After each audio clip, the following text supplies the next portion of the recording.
Hello Nitin രാജാണ്. ഇന്ന് Sunday ആയിട്ട് ഒരു ടെമ്പിൾ ഡേറ്റ് ഒക്കെ പ്ലാൻ ചെയ്തത്. അതിനായി നേരത്തെ എനിക്ക് കുളിച്ച് റെഡി ആയിപ്പോണ്ടാ. പൂരമഴ പ്രളയം അങ്ങനെ ടെമ്പിൾ ഡേറ്റ് വെള്ളത്തിൽ മുങ്ങി. ഇനി നെക്സ്റ്റ് പ്ലാൻ അങ്ങനെ ഇന്നൊന്ന് കറങ്ങിട്ട് അങ്ങനെ ബുള്ളറ്റ് വിട്ട് ലൈസെറ്റ് തോന്നുന്നു. പിന്നെ ഒന്നും നോക്കില്ല, അവനായിട്ട് അങ്ങോട്ട് നേരെ പോയി നമ്മുടെ തട്ടിശ്ശേരി പാട്. എന്റെ മോനെ ഒരു രക്ഷയില്ല, തോടും പാടൊക്കെ വെള്ളം നിറഞ്ഞു തുടങ്ങിട്ടാ. ഒരു രക്ഷയില്ലാത്ത മഴ. ഒന്ന് മഴ തുറന്നപ്പോ വീട്ടിലേക്ക് പോകുന്നു. ചെറിയ ചാറ്റിൽ കൊണ്ട് നമ്മുടെ വീട്ടിലെത്തിയിട്ടാ കൊണ്ടാ നമ്മുടെ അനിയച്ചൊക്കെ ഇരുന്ന്. പിന്നെ നോക്കിയപ്പോണ്ട് നമ്മുടെ വീടിന്റെ അടുത്ത് പിള്ളേരുടെ അമ്പലത്തിൽ പോയിട്ട് വരുന്നു. നമ്മുടെ പ്ലാൻ എന്തായാലും നൈസായിട്ട് പിള്ളേരെ കുറച്ച് ചന്ദനം പിടിച്ചോടാം. കുറച്ച് ചന്ദനം തൊട്ട് ഒരു പൂവും വെച്ച് പിള്ളേരെ പാട്ട് പാടി ഞാൻ ഓടിപ്പിച്ചിട്ടുണ്ട്.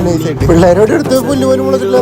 അപ്പൊ നമുക്കൊരു പടത്തിന് പോയാലോ. അങ്ങനെ ഡ്രസ് വേറെ ഞാൻ പടത്തിന് വിട്ടു. വേറെ എവിടെയല്ല, നമ്മുടെ തൃശ്ശൂർ സോഫ സിറ്റി മാളി കയറി കിട്ടില്ലെങ്കിൽ കാറ്. ഇതൊക്കെ എന്താണോ നമുക്ക് പഠിക്കാം. ഞങ്ങളുടെ അടുത്ത് പടം തുടങ്ങാറായിട്ടാ. അങ്ങനെ നമ്മൾ തിയേറ്ററിന്റെ ഉള്ളിൽ കയറി പറഞ്ഞ പടമായിട്ട് നമ്മൾ കാണാം. ഇന്റർവെല്ല അതിനുള്ളിൽ കയറട്ടെ. അങ്ങനെ പടം കഴിഞ്ഞുട്ടാ. പടം എനിക്ക് വലിയ ഇഷ്ടമായിട്ടാ. ഇതൊരു നൈറ്റ് നടക്കണ പോലീസ് സ്റ്റോറിയാണ്. പടം കഴിഞ്ഞ് ഇറങ്ങിയപ്പോണ്ടാ നല്ല വരുന്ന വഴിക്ക് നമ്മുടെ പോകുന്നതുള്ള അവിടെ നൈസായി ഒരു കോട്ടൺ ഷവായി ഇവിടെ. ഇന്ന് നമ്മുടെ ജിമ്മിന്റെ റെസ്റ്റ് ആയില്ല. അപ്പോൾ അങ്ങനെ വീട്ടിലേക്കുള്ള പാഴ്സൽ മേടിച്ച് ഞങ്ങൾ വീട്ടിലെത്തില്ല. അപ്പൊ അടുത്ത വീഡിയോ ബൈ ബൈ.